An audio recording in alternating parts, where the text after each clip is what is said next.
কলকাতার বিজয়গড় এবং সিটিতে ইডি আধিকারিকদের তৎপরতায় ইডি আধিকারিকরা সাত সকালে অভিযান চালাতে শুরু করেছেন। ম্যারাথন তল্লাশি অভিযান চলছে। আর এই মুহূর্তে যে খবর এসে পৌঁছচ্ছে, এই শহরের ইএম বাইপাসে শঙ্কর আড্ড তার আরো একটি ঠিকানায় ইতিমধ্যে পৌঁছে গিয়েছেন ইডি আধিকারিকরা।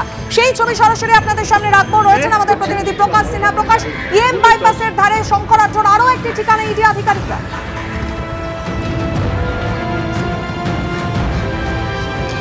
একদমই, তোমাকে প্রথমেই ছবি দেখাবো। আমরা যেটা দেখতে পাচ্ছি, বাইরে সিআরপিএফ এর জওয়ানরা দাঁড়িয়ে রয়েছেন এবং সিআরপিএফ এর জওয়ানরা গেটের বাইরে দাঁড়িয়ে রয়েছেন। গেটের ভেতরে ইডি অফিসাররা সকাল 7:30 নাগাদ ইডি অফিসাররা এখানে এসে পৌঁছন। কিন্তু যেটা ইডি সূত্রের খবর, যে প্রায় 3 ঘন্টা হয়ে গেছে তারা এই বাড়ি বা ফ্ল্যাটের ভেতরে ঢুকতে পারেননি।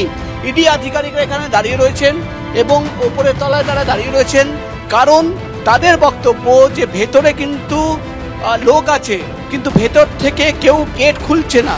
অর্থাৎ ভেতরে বাড়িতে লোক আছে, কিন্তু বাড়ি থেকে ভেতরে যেহেতু গেট খোলা হচ্ছে না, তারা কিন্তু বাইরে এবং ওপরের তলায় গেটের বাইরে তারা কিন্তু ওয়েট করছেন। এবং তোমাকে বলে দেবো, যেটা ইডি সূত্রের খবর, একসঙ্গে 12টি জায়গায় তল্লাশি অভিযান চালানো হচ্ছে। বনগাঁ পৌরসভার প্রাক্তন চেয়ারম্যান শঙ্কর আড্ড তার বাড়িতে এবং একাধিক জায়গায়, এবং কলকাতার যে বাড়ির সামনে আমি দাঁড়িয়ে রয়েছি এএম বাইপাসের এই বাড়ির ওপরের তলায়, যেটা ইডি সূত্রের খবর, বাবলু দাস শঙ্কর আড্ড ঘনিষ্ঠ একজন ব্যক্তি, তার ফ্ল্যাট রয়েছে। এবং ইডি আধিকারিকরা যেটা খবর পেয়েছেন বা তাদের সূত্রের মারফত জানা যাচ্ছে, এটা কিন্তু শঙ্কর আড্ডর বেনামি সম্পত্তি এবং এখানে একটি অফিস রয়েছে, যে অফিসের মাধ্যমে হাওয়ালার টাকা কিন্তু অন্য জায়গায় পাঠানো হতো।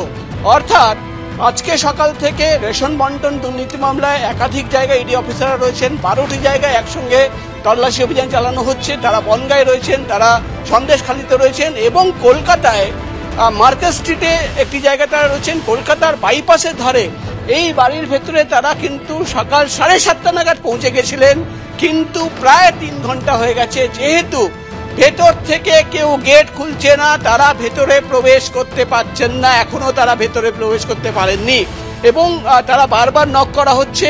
ইডি আধিকারিকরা জানাচ্ছেন তারা বারবার নক করছেন, বেল বাজাচ্ছেন, কিন্তু ভেতরে লোক থাকা সত্ত্বেও কেউ কিন্তু গেট খুলছে না।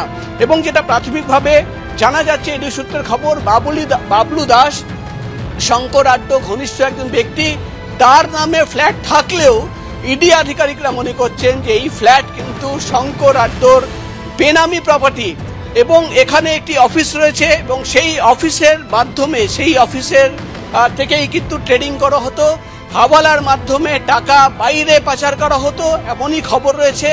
এবং সেই খবর পাওয়ার পরেই কিন্তু ইডি অফিসাররা বাইপাসের ধারে এই বাড়ির ভেতরে পৌঁছে গেছেন। এবং তোমাকে যেটা বললাম, যে একসঙ্গে যে 12টি জায়গায় তল্লাশি অভিযান চালানো হচ্ছে, তার মধ্যে রয়েছে বাইপাসের ধারের এই বাড়ি, বাবলু দাস তার নামের ফ্ল্যাট।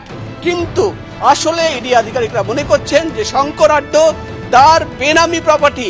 এবং কেন ভেতর থেকে কেউ গেট খুলছে না, কেন কি তারা যেটা দাবি করছেন ইডি অফিসাররা যারা এখানে এসছেন, যে ভেতরে লোক রয়েছে, ছবি তুমি আমাদের দেখাচ্ছ, ভিতরে লোক থাকা সত্ত্বেও ইডি আধিকারিকদের সাড়া কেউ দিচ্ছেন না এবং সেই কারণে ইডি আধিকারিকরা এখনো পর্যন্ত অপেক্ষা করছেন। জানিয়ে রাখবো, কলকাতা এবং জেলা মিলিয়ে মোট 12টি জায়গায় এই মুহূর্তে ম্যারাথন তল্লাশি অভিযান চালাচ্ছেন ইডি আধিকারিকরা।